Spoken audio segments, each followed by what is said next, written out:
Hi there, I'm Dr. Stephen Phelan. Welcome to this broadcast. I thought today I'd do a quick Facebook Live about porcelain veneers. I had a nice veneer case I worked on today, and I left some of the materials we were using here on the operatory so I could share them with you. One is, well, we've got the before mounted models. So here's the patient's smile before. So we had some tooth wear and we had spaces. So we wanted to get rid of the spaces, improve the tooth wear. This happened to be one of the cases where we did the functional analysis on the articulator, and we found a slide, so an anterior slide into the front teeth.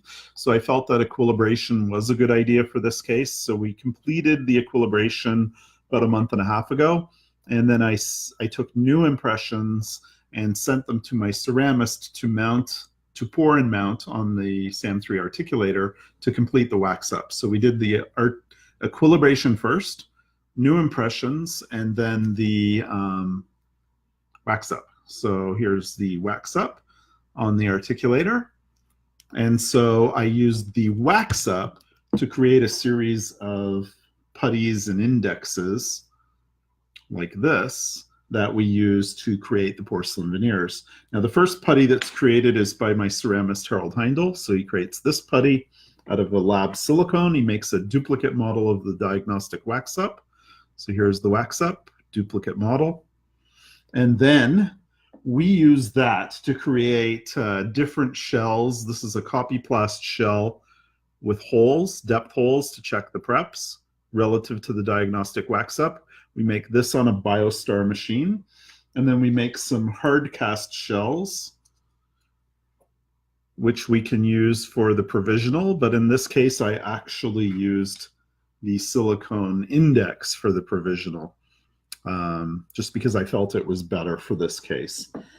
We also made an extra hard cast shell, and we made some putties. So Amanda my assistant made 2 sets of putties. Here's one putty and a incisal putty, so I can check the incisal reduction, again, relative to the wax up. And then we made a putty that I section.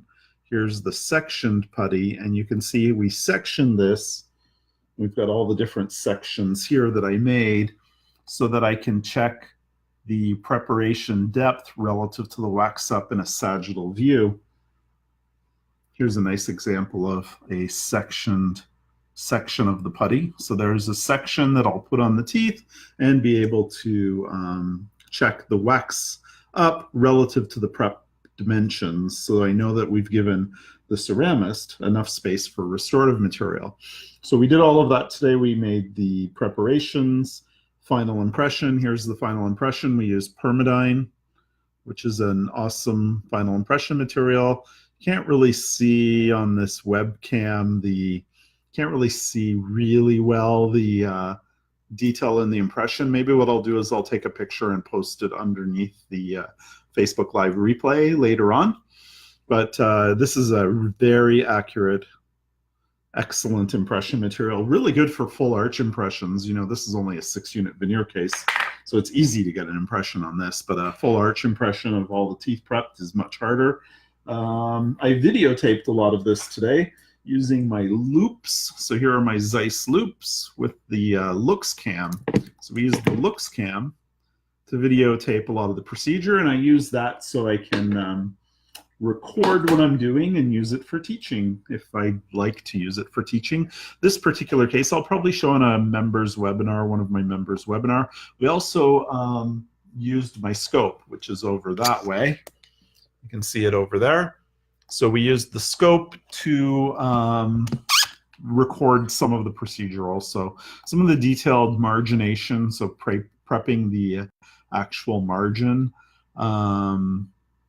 I use the scope for. So once we get into margination and certain things I use the scope for, certain things I use the loops for. Now these loops are Zeiss loops. They're 4.5 times magnification, so it's a significant amount of magnification.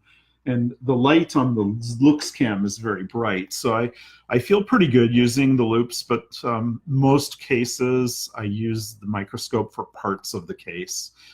It also gives me the opportunity to videotape the procedure on the microscope too. But the main reason is just to give me more magnification. So we like the microscope also. So that's kind of this case. You can see, once again, here's the wax up on the articulator. Harold Heindel, my ceramist who does all my veneer and rehab cases, did the wax up. He uses a gray wax. This was the before situation for this patient. Lots of spacing, and there was a significant enough amount of tooth wear that I felt we needed to do an equilibration because he was sliding on his PIC right into the front teeth and posturing forward. So we equilibrated, especially the second molars. If you look at one of the posts I did on the weekend, we talked about equilibration for the porcelain veneer patient. That'll lead you to a blog video that I made, one of my dental excellence videos that talks about equilibration for the porcelain veneer patient. So you could look at that. So yeah, that's basically what I wanted to share with you today. If you're interested in porcelain veneer cases, you can watch my porcelain veneer online seminar. It's about preparing teeth for porcelain veneers. Shows you some video that I filmed in the microscope over that way. And it's called Porcelain Veneer Precision. It's an online seminar. The link I've put in the description of this Facebook Live. It's https://phelandentalseminars.com/PVP-reg, but the link is there, so you can just click on the link. Easy enough. You don't have to remember all of that to type it in. So what I'll try to do is I'll take some close-up, ultra close-up pictures of the impression so I can share with you, because the lighting and the video camera is not good enough to really show how good the impression is.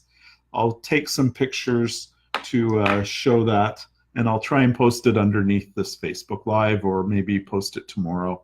What we use is we use a 2-chord technique. So I use a 000 chord for the first chord, and then a 0 chord for the second. That's basically what we use. Oh, somebody's asking what scope I have. It's a Zeiss. So it's a Pro Ergo Zeiss scope. You can kind of see it right there. And it allows me to videotape as well. So it's an excellent scope. It has automated controls on the handles, so it makes it really easy to focus, really easy to change the magnification, and great illumination. So I've used the scope for since 2004. So I've had it for almost, well, this will be the 15th year, and it's the same scope I've had for 15 years. We've had hardly any downtime with it. There's been a couple of times it had to be serviced, but for the most part, there's really been no downtime. Thank you. Nice impression. Yes. So you'll see when you see the pictures of this how really good it is. It's a fantastic impression. We didn't get the full palette here. I wasn't worried about that because it's a veneer case. If it was a full arch case, I would have tried to probably get the full palette, even though, you know, it's not a denture or anything, but I like on the full arch cases to get the full palette. With an anterior veneer case, I'm not quite as concerned if I miss the palette by not overfilling the tray. You know, if we get the full palette, you're generally filling the tray pretty hard, or pretty full, and you've got basically the potential for gagging. The other thing is, this patient has a very high palatal vault. It's actually exceptionally high if you look at it. I don't know if you can get the 3D perspective on that here, but it's a pretty high palatal vault. So we would have had to really fill that tray to get the impression material all the way up there, which is kind of unnecessary for a veneer impression. The veneers that we're going to make are feldspathic layered ceramic. Harold Heindel, my ceramist, will build these in a layered feldspathic porcelain. So he's going to pour this multiple times. He'll have one pour for a solid model, one for dyes, and then he'll also make refractory dyes because he builds the veneers on refractory dyes. It's an older technique, but it's very reliable to give you beautiful layered ceramics as opposed to monolithic stained ceramics, which are fine, but if you're not, if you're wanting the ultimate aesthetics, I think that monolithic is not as nice as layered powder liquid, kind of layered in ceramics that's layered with the color from the inside out. So that's about it. That's what I wanted to share today. I hope you enjoyed this short little Facebook Live. I'm trying to do a few more of these over the next few months, just to share some different things we're doing in the practice. So if you'd like to attend our online seminar, it's phelandentalseminars.com /PVP-Reg. I've put the link here. So thank you very much, and we'll talk to you soon. Take care.